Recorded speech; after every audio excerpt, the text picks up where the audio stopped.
So this is an advocacy also for the early engagement of professionals and their ability to serve any client-related need and to form productive relationships.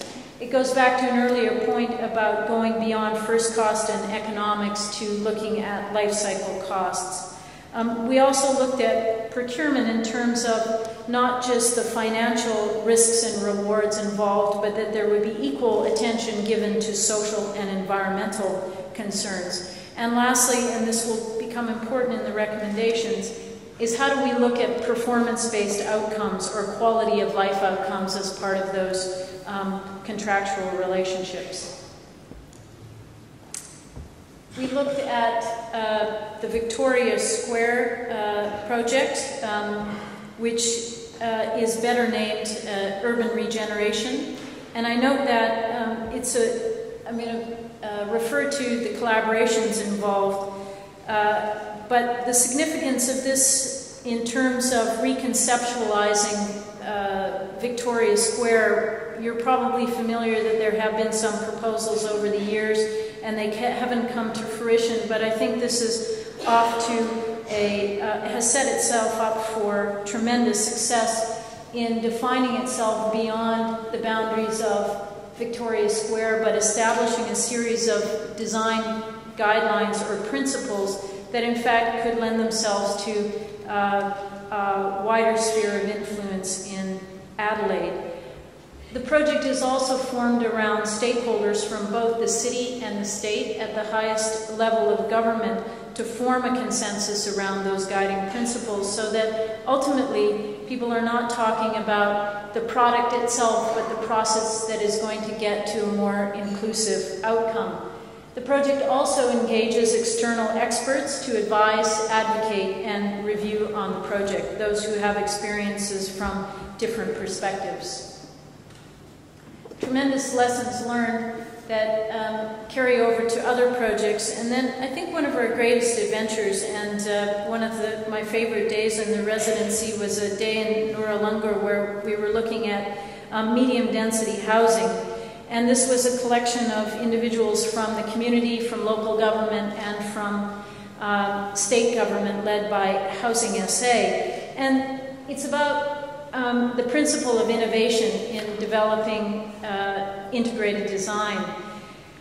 And in the same way, from the point of redefinition that Victoria Square, the Victoria Square Urban Regeneration Project lend itself to, things don't always follow in the right sequence. The medium density housing in Noarlunga is preceding maybe the agreement on a structure plan.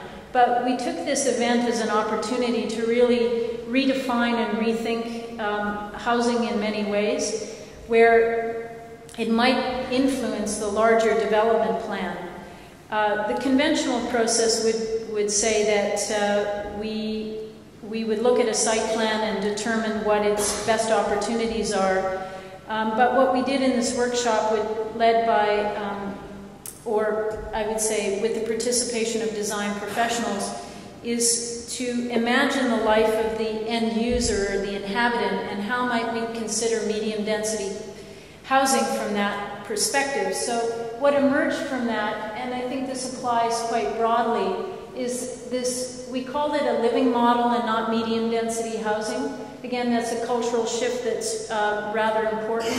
We look beyond the building and how might this model be an activator for the cultural industries. We tried to think about time, that housing was more like urban choreography that would look at the rhythms of diverse inhabitants. We rebranded affordability. We said it's really about an incubator for opportunity. And significantly, we looked at a new funding model where shared investment would lead to shared ownership.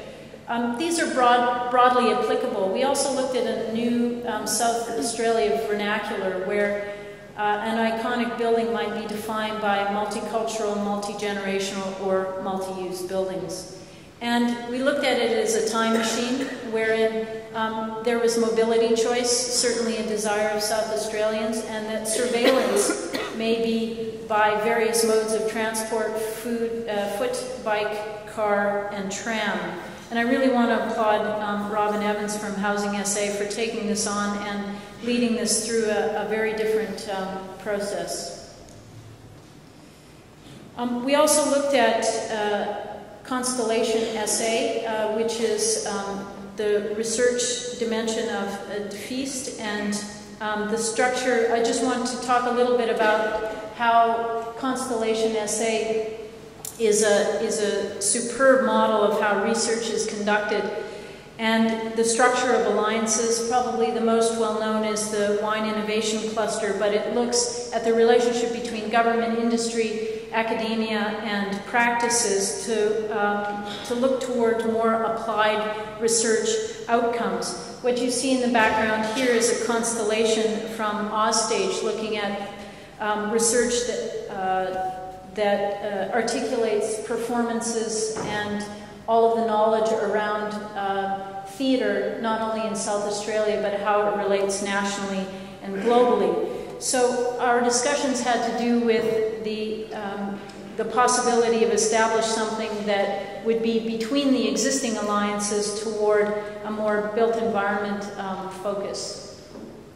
Evaluation being the point that we need to be able to provide evidence of the outcomes of various built environment projects. We looked at the Noarlunga Regional Activity Center structure plan, and to note probably a future-oriented aspect of this plan, which is really looking at the positive relationship between design, planning, and development. Minister Holloway had referred to the importance of design in relation to the 30-year plan. This being a very different environment from Bowden, which is well underway, but how might we look at the larger spheres of influence around Noarlunga that are not just the housing site that we talked about or the immediate community around the transit stop, but more or less its broader connections and the character of the community that would be most notable for this environment and building a character that leverages its assets. We looked at a vision for the Barossa and the potential, or let's say the need for communication in this case. Barossa is a very unique and obviously internationally recognized environment.